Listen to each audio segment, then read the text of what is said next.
സമരവും സോനം ഫ്രോഡിന്റെ നിരാഹാര സമരവും തുടങ്ങിയത് മന്ത്രിയുടെ രാജി ആവശ്യപ്പെട്ട്.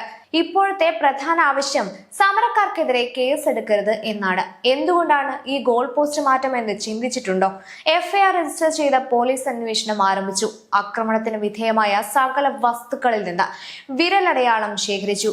എറിയാൻ ഉപയോഗിച്ച കല്ലുകളിൽ നിന്ന് പോലും വിരലടയാളങ്ങൾ ആധാർ ബയോമെട്രിക് വിവരങ്ങളുമായി വളരെ എളുപ്പത്തിൽ ഒത്തുനോക്കാൻ സാധിക്കും. വിരലടയാളമുള്ള സകലവന്മാരും കേസുകളിൽ പ്രതിയാവും.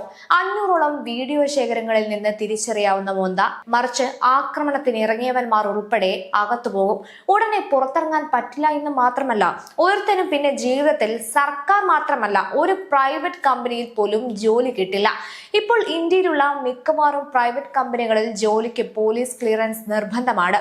ഇന്ത്യക്ക് പുറത്തേക്ക് പോകണമെങ്കിലും. പാറ്റ ഫ്രോഡുകൾ പറഞ്ഞത് കേട്ട് റോഡിലിറങ്ങിയ ജീവിതം കുട്ടിച്ചോറായി എന്ന് അധികം താമസിയാതെ ഇവന്മാർക്ക് മനസ്സിലാവും. അതോടെ ഇന്നലെ ദില്ലിയിൽ താണ്ഡവമാടിയവന്മാർ പാറ്റകൾക്കെതിരെ തിരിയും. അതോടെ അവന്മാരുടെ കാര്യം കട്ട പോക.